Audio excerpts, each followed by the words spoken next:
മന്ത്രി ഉണ്ടായിരുന്നു G R അനിലിൻ്റെ ഒരു ഇതുപോലെ ഒരു വൈറ്റിൻ്റെ ക്ലിപ്പ് ഞാൻ കണ്ടായിരുന്നു. അപ്പോൾ അതിൽ പറഞ്ഞു നിങ്ങൾ എന്താണ് ഇവിടെ ചെയ്തതെന്ന്. ഒരു മനുഷ്യൻ ചോദിക്കുന്നു 12 വർഷക്കാലമായിട്ട് ഞാൻ വീൽ ചെയറിലിരിക്കണത്, എനിക്കൊരു വീട് കിട്ടിയില്ല, അപ്പോൾ അടുത്ത് നോക്കട്ടെന്ന്. അപ്പോൾ ഈ 10 വർഷക്കാലം അവരെന്ത് നോക്കിയത്? അപ്പോൾ വോട്ടിനാവുമ്പോഴത്തേക്ക് വയ്യാതെ കിടക്കുന്ന കിടപ്പ് രോഗിയും താങ്ങി പിടിച്ചുകൊണ്ട് ഇപ്രാവശ്യം അതിനെ വോട്ട് കുത്താൻ കൊണ്ടുപോകും. അവർക്ക് ജനങ്ങൾ കൊടുക്കുന്ന വോട്ടെന്ന് വെച്ചാൽ അവർക്ക് സുഖ സൗകര്യത്തോട് ജീവിക്കാൻ വേണ്ടി നമ്മൾ അവരെ പ്രൊമോട്ട് ചെയ്യണം. നാട്ടിൽ കലാപം ഉണ്ടാക്കുന്ന രീതിയിലാണ് ആരോഗ്യമന്ത്രി ഈ ഇടയ്ക്ക് പ്രവർത്തിച്ചത്. റെയിൽവേ സ്റ്റേഷനിൽ കരിങ്കൊടി കണ്ട് കഴുത്തുളിക്കുക. ഞങ്ങൾ ഒരുപാട് സമരം ചെയ്തിട്ടുണ്ട്. ഇവിടെ കിടന്ന് ഞങ്ങളെ ക്ലിഫ് ഹൗസിൽ സമരത്തിന് മുമ്പ് ഞങ്ങളെ വെള്ളം വെച്ച് 5 മണിക്കൂർ അടിച്ചിട്ടും ഞങ്ങൾക്ക് ആർക്കും ഉടക്കിയില്ല, പിടിച്ചില്ല, കീറിയില്ല. ഞങ്ങളെല്ലാം സഹിച്ച് കൊണ്ടുപോകണം. അവർ പറഞ്ഞ കരിങ്കൊടി കണ്ട് കഴുത്തുളിക്കുക ഒരു മന്ത്രിയാണ് നമുക്കുള്ളത്. അപ്പോൾ ഇങ്ങനെ സ്ത്രീകളെ ആക്ഷേപിക്കുന്ന അധിക്ഷേപിക്കുന്ന തരത്തിലുള്ള എല്ലാ പ്രവർത്തനവും ചെയ്യുന്ന ഒരു സർക്കാരിന് സ്ത്രീ വിരുദ്ധതയാണ് ഇപ്പോൾ അവരുടെ മുഖമുദ്ര.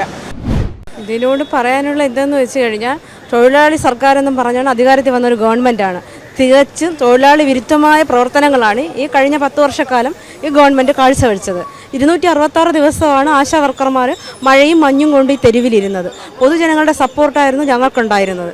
അപ്പോൾ ഞങ്ങളിവിടെ ഇരിക്കുമ്പോൾ തന്നെയാണ് പബ്ലിക് ലോയേഴ്സിനുള്ള ശമ്പളം കൂട്ടിയത്, PSC ചെയർമാൻ്റെ ശമ്പളം കൂട്ടി, ഡൽഹിയിലുള്ള കേരളത്തിൻ്റെ ഉപദേഷ്ടാവായിട്ടിരിക്കുന്ന KV തോമസിന് ലക്ഷങ്ങളുടെ വർധന ഉണ്ടായിക്കൊടുത്തു.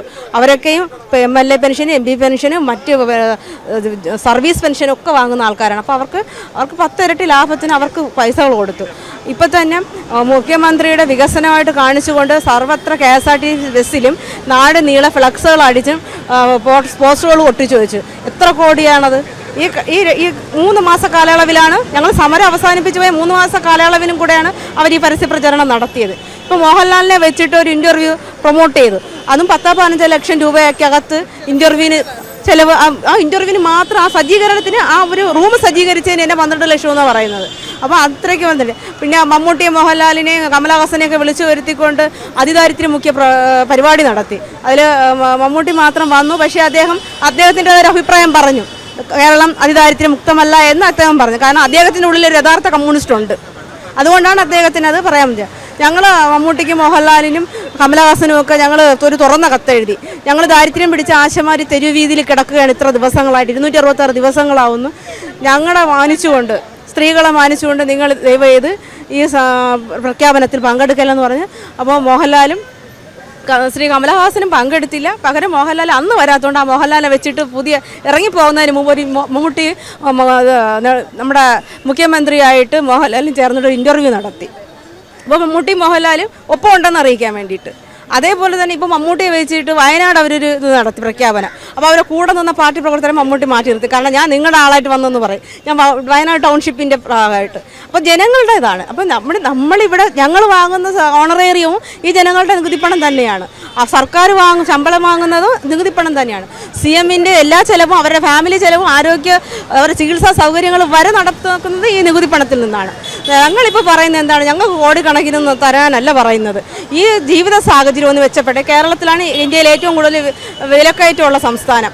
നമ്മൾ തൊട്ട് തമിഴ്നാട്ടിൽ പോയാൽ അവിടെ സ്ത്രീകൾക്ക് സൗജന്യ ബസ് യാത്രയുണ്ട്. അവർക്ക് ഇലക്ട്രിസിറ്റി അവിടെ വളരെ കുറവാണ്.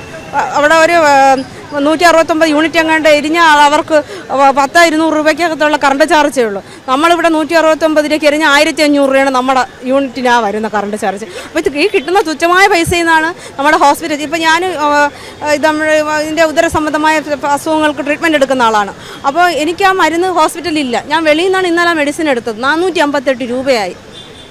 ഇപ്പോൾ ആ ഒരു ഇത്. അപ്പോൾ നമുക്ക് ഇങ്ങനെ നമുക്ക് ഇൻഷുറൻസ് ഇല്ല, നമുക്ക് മറ്റേ ആനുകൂല്യങ്ങളില്ല. ഹോസ്പിറ്റലുകളുടെ അവസ്ഥ വളരെ ശോചനീയമാണ്. നമ്മുടെ GHൻ്റെയൊക്കെ മനോരമയുടെ റിപ്പോർട്ടിങ്ങിൽ ജസ്റ്റിന തോമസിൻ്റെ ഒരു റിപ്പോർട്ടിംഗ് ഉണ്ടായിരുന്നു, അത് കാണിച്ചിരിക്കുന്നത്. അത് ശരിയാണ്. ബക്കറ്റ് കമഴ്ത്തിയും ടാർപ്പ് വലിച്ച് കെട്ടി. എന്നിട്ട് ഇപ്പം പൂർത്തിയാക്കാത്ത പല സ്ഥാപനങ്ങളും പോയി അവർ ഉദ്ഘാടനം ചെയ്തു. അടിസ്ഥാന സൗകര്യങ്ങളൊന്നും അവിടെ ചെയ്തിട്ടില്ല. അവർക്ക് പോകുന്നതിന് മുമ്പ് അപ്പോൾ അവർ 3ാമത് വരുമെന്ന് പറയുന്നത് ഇവർക്ക് എന്തുകൊണ്ട് ഉറപ്പില്ല? ഈ ഓടി നടന്ന് എന്തിനാണ് ഉദ്ഘാടനം ചെയ്തത്? പാലം ഉദ്ഘാടനം ചെയ്യുന്നു, സ്റ്റേഡിയം ഉദ്ഘാടനം ചെയ്യുന്നു, പലതും ചെയ്യുന്നു. അപ്പോൾ അവർക്കേ ഉറപ്പില്ല. എന്നിട്ട് അവരെങ്ങനെ ഉറപ്പിക്കും? ഒരു വീട് അവർ ഇപ്പോൾ ഭവന സന്ദർശനം നടത്തി. MA ബേബിയുടെ ഐസക്കിൻ്റെയൊക്കെ നേതൃത്വത്തിൽ ഓരോ വീട്ടിൽ പോയി പാത്രം കഴുകാനൊക്കെ സഹായിച്ചു. പാത്രം കഴുകി വന്നപ്പോഴത്തേക്ക് ഇവരുടെ സ്വഭാവം ജനങ്ങളെടുത്തിട്ട് കഴുകാൻ തുടങ്ങി. അപ്പോൾ അതെല്ലാം മതിയാക്കി പോയി. വോട്ട് ചോദിച്ച് ചെല്ലുന്ന ആൾക്കാരുടെ ഇപ്പോൾ നെടുമങ്ങാടത്ത് സ്ഥാനാർത്ഥിയായിട്ട് വട്ടിയൂർ ശ്രീ അജിത്ത ഒരു മന്ത്രി ഉണ്ടായിരുന്നു, GR അനിൽ. GR അനിലിൻ്റെ ഒരു ഇതുപോലെ ഒരു വൈറ്റിൻ്റെ ക്ലിപ്പ് ഞാൻ കണ്ടായിരുന്നു. അപ്പോൾ അതിൽ പറയും നിങ്ങൾ എന്താണ് ഇവിടെ ചെയ്തതെന്ന്. ഒരു മനുഷ്യൻ ചോദിക്കുന്നു 12 വർഷക്കാലമായിട്ട് ഞാൻ വീൽ ചെയറിൽ ഇരിക്കണേ, എനിക്കൊരു വീട് കിട്ടിയില്ല, അപ്പോൾ അടുത്ത് നോക്കട്ടെന്ന്. അപ്പോൾ ഈ 10 വർഷക്കാലം അവരെന്ത് നോക്കിയത്? അപ്പോൾ വോട്ടിനാവുമ്പോഴത്തേക്ക് വയ്യാതെ കിടക്കുന്ന കിടപ്പ് രോഗിയും താങ്ങി പിടിച്ചുകൊണ്ട് ഇപ്രാവശ്യം അതിനെ വോട്ട് കുത്താൻ കൊണ്ടുപോകും. അവർക്ക് ജനങ്ങൾ കൊടുക്കുന്ന വോട്ടെന്ന് വെച്ചാൽ അവർക്ക് സുഖ സൗകര്യത്തോട് ജീവിക്കാൻ വേണ്ടി നമ്മൾ അവരെ പ്രൊമോട്ട് ചെയ്യണം. നിങ്ങൾ എന്തോ ആയിക്കോട്ടെ. അതായത് ഒരു അടിമ ഭരണം പണ്ട് കാലത്ത് നമ്മുടെ റഷ്യയിലെ വിപ്ലവം നടക്കുന്ന സമയത്താണ് അവിടെ ജനങ്ങൾ പട്ടിണി കൊണ്ട് ഒരു കഷ്ണം ബ്രെഡിന് വേണ്ടി യാചിച്ച് രാജാവിൻ്റെ പടിക്കൽ സമരവും സത്യാഗ്രഹവും ഇരുന്നപ്പോൾ റാണി പറഞ്ഞ എന്താണ്, നിങ്ങൾക്ക് ബ്രെഡ് എന്തിനാ, കേക്ക് കഴിച്ചൂടെ. അതുപോലെയാണ് ഞങ്ങളുടെ ആരോഗ്യമന്ത്രിയുടെ അടുത്ത് ഞങ്ങളിവിടെ ഒരു തെരുവിലിരുന്ന് മഴയും മഞ്ഞും വെയിലും കൊണ്ട് ഞങ്ങളുടെ കുടുംബത്തെ വിട്ടിരുന്ന് ഞങ്ങൾ അവരെ ഒരു നിയമസഭയിൽ വെച്ചിട്ട് ഒരു മീറ്റിംഗ് വിളിച്ചായിരുന്നു. അപ്പോൾ ഞങ്ങളുടെ കൂട്ടത്തിലുള്ള ഞങ്ങളുടെ റോസമ്മ ചേച്ചി ആശാ വർക്കറാണ്. ചേച്ചി ചോദിച്ചു ഇതിനെന്താണ്. അപ്പോൾ ഞങ്ങൾ സമരം നിർത്തി പോകണമെന്നാണ് മന്ത്രി ആവശ്യപ്പെട്ടത്. അപ്പോൾ ഞങ്ങളുടെ ആരോഗ്യമന്ത്രിയോട് ഞങ്ങൾ പറഞ്ഞു ശരി ഞങ്ങളുടെ സമരം നിർത്തി പോവാം, നിങ്ങൾ എന്ത് തരും. അപ്പോഴത്തേക്ക് അത് ഇങ്ങനെയാണോ എന്നുള്ള വെച്ചിട്ട് അപ്പോൾ ഒരു 100 രൂപയെങ്കിലും വർദ്ധിപ്പിച്ച് തന്നൂടെ, അതായത് 200 രൂപയിൽ നിന്ന് 300 രൂപയാക്കിയുള്ള ഒരു സാമ്പത്തിക വർധനവ് ചോദിച്ചു. അപ്പോൾ പറയുന്നത് ഇതെന്താ ലേലം വിളിയാണോ എന്ന്. ആ സ്ത്രീയാണ് അടുത്തും ആറന്മുള മത്സരത്തിന് നിൽക്കുന്നത്. എത്ര ആരോഗ്യ മേഖലയിൽ എന്തുമില്ലാം ഇപ്പം ഇവിടെ ICUയിൽ തീ കത്തിയതിന് 5 പേര് മരിച്ച്. വാർത്ത ഇത് ഇലക്ഷൻ ആയതുകൊണ്ട് അത് മൂടി വെച്ചു. അത് ക്രിട്ടിക്കൽ സ്റ്റേജിൽ നിന്ന് അവരെ ICUയിൽ നിന്ന് മാറ്റിയപ്പോൾ അവർക്ക് ഓക്സിജനിൽ ഇതൊക്കെ വന്നിട്ടാണ് അവർ മരണപ്പെട്ടത്. അവരുടെ ബന്ധുക്കൾ തന്നെ അത് പറയുന്നുണ്ട്.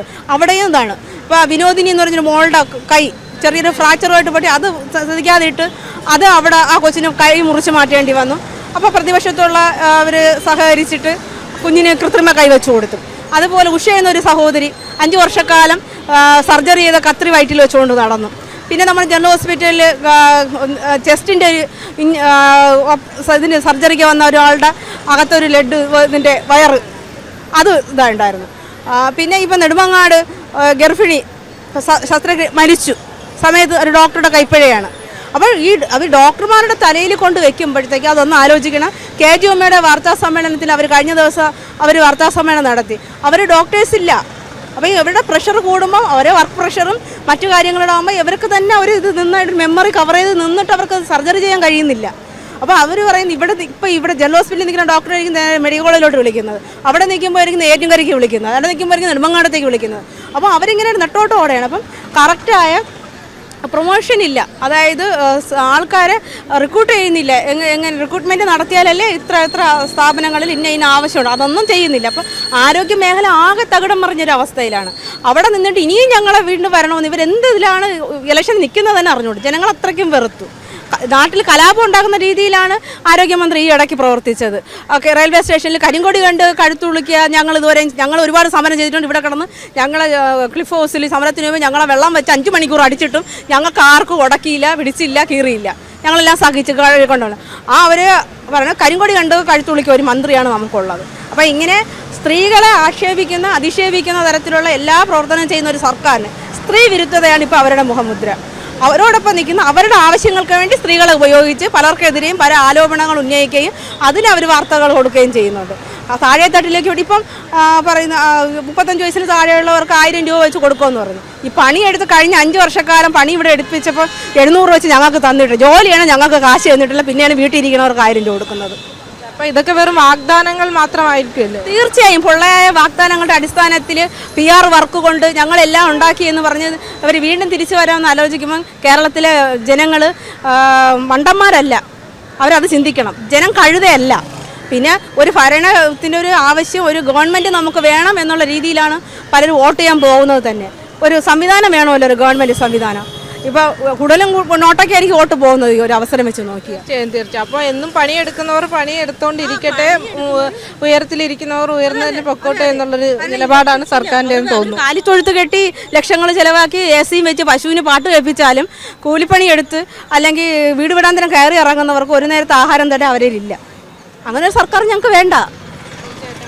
നിങ്ങളുടെ നിലപാട് എന്തായാലും സർക്കാർ വിരുദ്ധത തന്നെയാണല്ലേ? തീർച്ചയായിട്ടും ഈ ഒരു ഗവൺമെന്റിന് വോട്ടില്ല, സ്ത്രീ വിരുദ്ധത കാണിച്ച സർക്കാരിന് വോട്ടില്ല. അത് തന്നെയാണ് ഞങ്ങൾ സ്ത്രീകളുടെ അഭിപ്രായം.